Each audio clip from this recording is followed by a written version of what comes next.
Hello everyone, welcome to another episode of Music of the Week. As always, I have 6 albums to go through, and I'm going to go through them as quick as I can do. Lee lee lee la loo loo loo. I don't know how to start these videos ever. That's what makes them bad. We begin with a debut, which is a band named Common Wounds, which is a fucking sick name, a hardcore band from Arizona, and their debut album titled All Night Blood. And I'm giving this one that's highest grade of the episode, which is an A. I know, like, a debut, getting an A, but there's just something I really liked about this. There are elements of it that felt like a much heavier version of Pissed Jean's new album, which is not my bring up low, I know, but the album's really good. I really like the riff work. There's a lot of like really beefy, strong guitar work, especially. I like the bass and drumming as well. The bass especially is quite understated. I think that's captured quite well in the mix, handled by a guy named Zachary Rippey. It's got really good pacing to it as well. Just really focused on the anger, like the impact, really nicely, but with some good moments of build too. And there's mixtures of like noise rock and some, I was gonna say sludge elements, not sludge elements. Like it is hardcore element art with some noise elements and some good punk ones as well. Yeah, really good performances as well. The band all do a great job. Singer guitarist Ian Lansbury, I'm saying that correctly, has a lot of. It has a really good like register to his screams, and he has some fucking good delivery.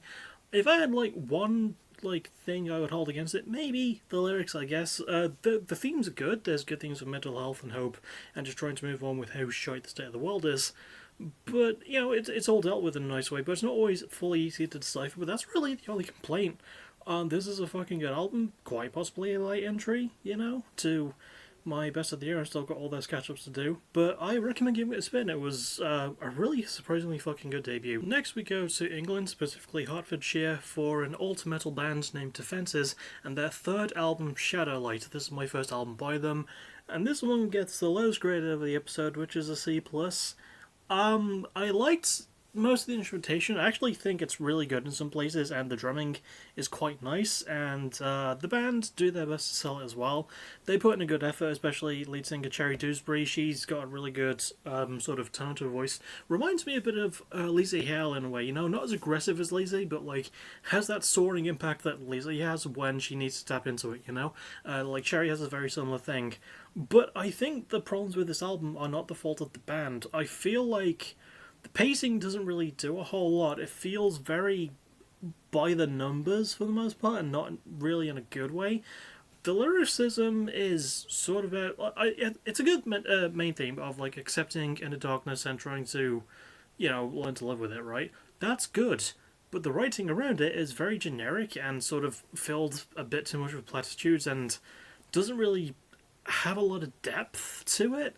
And the production, like, again, it's also good. It cleans the sound well, but it also adds some weird elements that don't fit in. And, like, the processing on the instruments is bad. I also don't like that there's a fair bit of auto-tune on Cherry's voice. Like, there's some weird vocal things going on with her. She can fucking sing when she's allowed to. I feel like the label just added too many constrictions on this album. And again, I don't think it's the band's fault at all. You know, this is their third album too, and you know, maybe, you know, as always with the third album, usually a band, as always, usually, yeah, a band will start to get more, like, eyes and ears on them. So I'll probably check out their first two, because this was not a good first impression, but I don't think that's the band's fault in the least. Next we have AILY with their second album titled Hey I Loathe You. This is a sort of power poppy sort of group from Montana, and I liked this one. It was super fucking weird, giving it a B+. It does stick with like its really good power pop elements with some good Midwest emo and more traditional pop punky bits, and also chiptune for some reason. I don't know. It's a weirdly charming. It's got this weird goofball charm to it, which I was really drawn to. The band members all perform quite well. Really good themes too.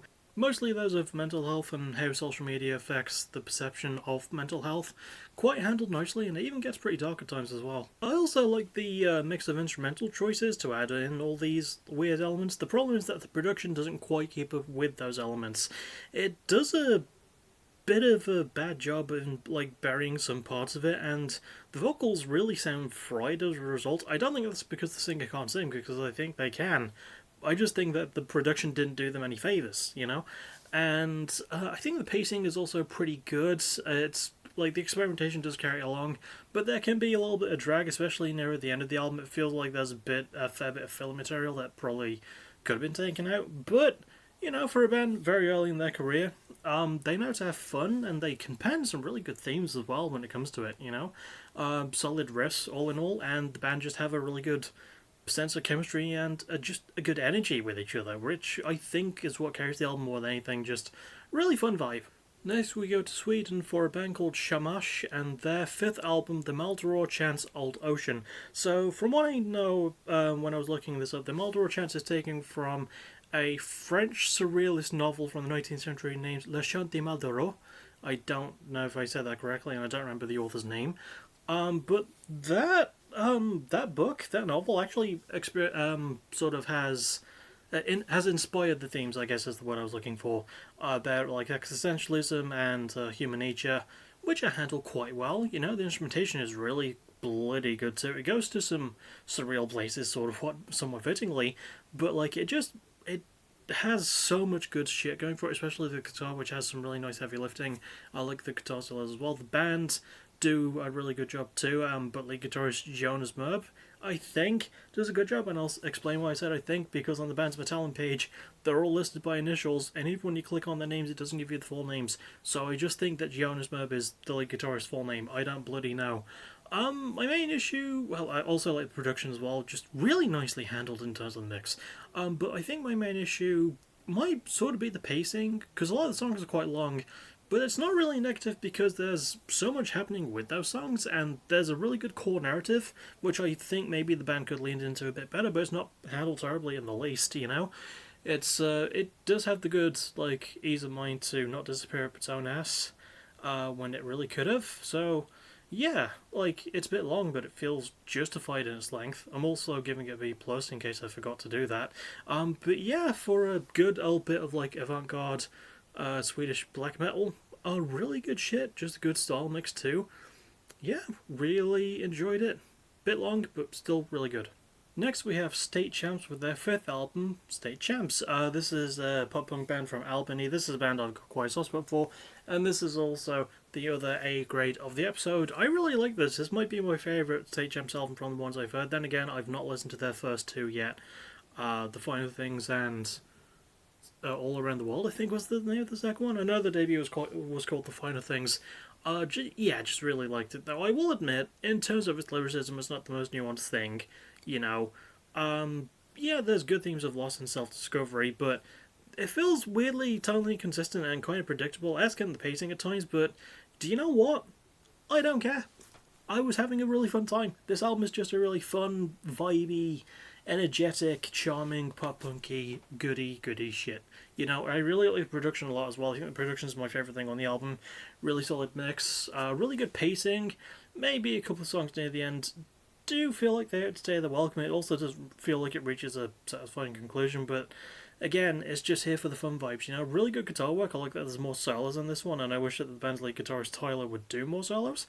And good performances as well. Derek Descanio still absolutely belts it. I think he's one of the most underrated pop punk vocalists going. Yeah, really like pretty much everything I feel like I was supposed to like on this one. Again, not anything new, not anything deep, but still really bloody good, and probably the best version of State Champs' brand of pop punk that they can bring out, which is fitting because the album is self-titled, so works out well in the end. And finally, we have Undeath with their third album, More Insane. This is a bit of death metal from Rochester, and I'm giving this one a B. I feel like, in terms of death metal albums just sounding like death metal albums, this is certainly a death metal album, but, you know, it's got all those, like, good bits about death metal that it does quite well. The instrumentation, for example, really good shit there. I love the breakdowns, especially the drum work is fantastic, especially, well, I was going to say especially, but from the drummer Matt Browning, who might be the standout in terms of performances. Really good performances as well, as I just mentioned again. Really good stuff there. I like the guitar solos too. Production's pretty good, you know. It feels mostly just kind of there, but it does have a bit of a roughness to it, which I think actually helps the sound in a weird way. Pacing isn't really anything new, you know. Feels like a few of the songs are a bit too short, and there's not really a lot of complexity or depth, to be honest.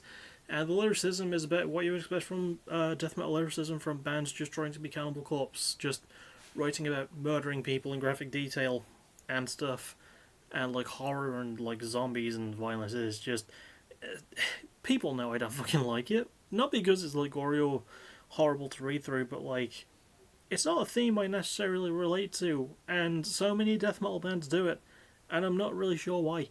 And it's just, I don't know. I feel like Fun Death tried to sound a bit more unique. I won't have so many problems with the album, but the thing is, I still really like the album for its instrumentation, for its surprisingly good production as well, and the band work quite well together. It's just, I can't really ignore the blemishes that it has, but the strengths really do outweigh the weaknesses in this case. Next is the official ranking system, so at the bottom I would have to go with Defenses with Shadowlight, Undeath with More Insane. Then the next two kind of difficult. If I had to pick, I'd probably go with Hey I Ly with Hey I Loathe You, then Shamash with the Melted Rock Chronicles.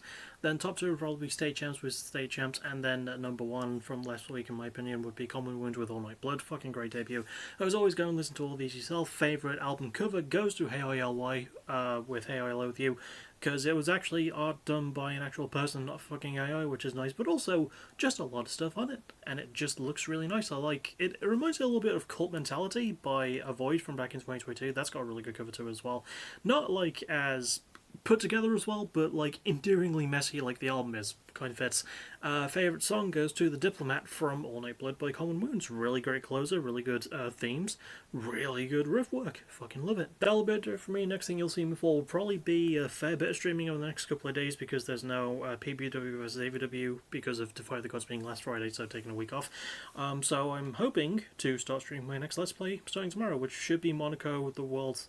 Monaco, What's Yours Is Mine. And yeah, we'll see how far I get with that. And I don't know. We'll find out, won't we? And as always, thank you for watching. You're awesome. Bye bye.